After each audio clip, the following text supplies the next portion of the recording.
Paul suffered for the gospel. He was whipped and beaten. I'm sure some of the Thessalonians would have lost their job. They would have lost their friends. They would have lost something of their significance and security in their society. That was the cost of following Jesus. What can we learn about that? I was talking with a few of the guys last Sunday about this very issue and saying about what is the cultural influences in our society today that we have to stand up against. Now, in Australia, we don't necessarily get persecuted. You are not going to get thrown into prison for being a Christian in Australia. Although if you were a believer in Thailand or Burma or in China or in some African countries, you might. But in Australia you won't. But there is cultural pressures for us to conform. There's evil in our society. There's the exploitation of workers. There's a focus on greed. There's a focus that says image is everything. There's materialism. There is a sense of, I want to be my own boss and do my own thing. And if we stand up against our culture, we will suffer opposition. We'll be ostracised. We'll be made fun of. There'll be jokes made about us. Oh, he's just a wowser. He has no fun. He has to go to church all the time. We face opposition if we stand up for our faith. The Thessalonian believers were willing to do that. Are you willing to do that? Are you willing to stand against the culture and worship God the way that he says that we should, the way that he desires? That's the challenge that comes from this letter to the Thessalonians. And as we talk about the ministry of nurture, we must encourage new believers to be able to stand firm in their faith because of the opposition that often comes against them. Let's read a little bit more. Can you see how then and there helps us understand the here and now, how we apply it in our lives? Have a look at verse 6 in chapter 2. Paul says, and he uses the royal plural here because he's thinking about himself and Silas and Timothy.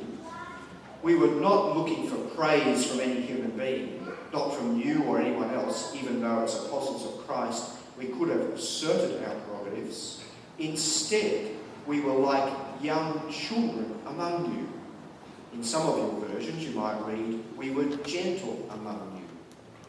The Greek there is a little bit confusing, and some people think it means gentle, some people think it means young children, but it carries the same sense. He goes on to say, just as a nursing mother cares for her children, so we cared for you. Isn't that a beautiful picture? Paul is likening himself to be a nursing mother. Could I have that next slide, please? Here's a nursing mother. She's my daughter. That's Naomi. Yeah, she's got to say, oh. She's coming to visit us soon, and that's my grandson here. When I watched Naomi looking after her little one, she's gentle and caring. We heard from our mums this morning about caring for their children and the privilege of being a mum. We think about Mother's Day today. Now, I don't know whether when you read sometimes the letters of Paul, sometimes he comes across as being proud and passionate and prickly, but like a nursing mother. He's quite strong and strident at times, proud and passionate and sometimes prickly. But here he speaks about his ministry of nurture. He was like a mother, caring for her children. That's what Paul says that he was like, because he had such a concern and care for his children in the Lord. He had gone to Thessalonica and he had preached the gospel there. Not only did he preach the gospel, but he lived out his life among them. He didn't want to be a burden to them, so he carried on his work of being a tent maker. He worked during the day and preached during the night. Sometimes we think that, our lives are really, really busy and we can't do much work for God. Paul is a great example. He supported himself. He worked during the day and preached at night, probably 7 days a week. Sometimes we think in our society, I can't do anything for God because I'm too busy. Too many things in my life. Too many things I have to attend to. My family and my friends and my work and all these things I have to do. Paul's an example, and the Thessalonians are an example. They had to do all those sorts of things. But they gave time to God and to preaching the gospel. And Paul says, look at these words that he goes on to say. He says, just as a nursing mother cares for her children, so we cared for you, because we loved you so much. We were delighted to share with you not only the gospel of God, but our lives as well. Isn't that beautiful? Isn't that powerful?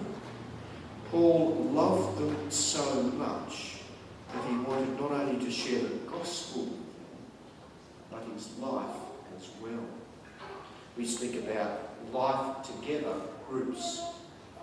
One of the reasons we encourage people to be together in life together groups is so that we can actually share our life. We can talk about the difficulties we're facing. We can encourage one another. We can help each other grow in our faith. We do life together because life is tough. It's hard to stay focused. It's hard to maintain our focus on God. We need each other. We need that support from brothers and sisters around us.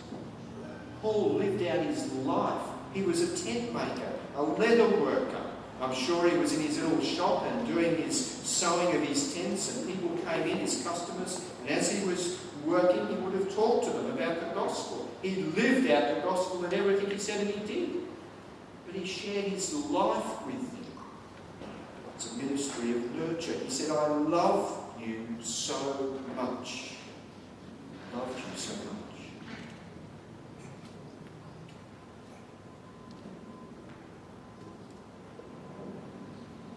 In slide 4, we see something about the ministry of nurture. Parents care for their children. They provide for them physically, clothing and food and shelter and education. Parents try to care for their emotional needs of their children, love and safety. And if they're Christian parents, they seek to provide for them spiritual Bible stories, prayer, encouraging them to come to church. It's not always the case. We've been seeking to help someone recently who comes from a very dysfunctional family where they were manipulated by their parents. They were abused by their parents, both physically and sexually. It broke my heart hearing about some of the things that happened to our friend because of the abuse from your family. We sometimes think about that, but it's not the way it should be. Parents should love their children.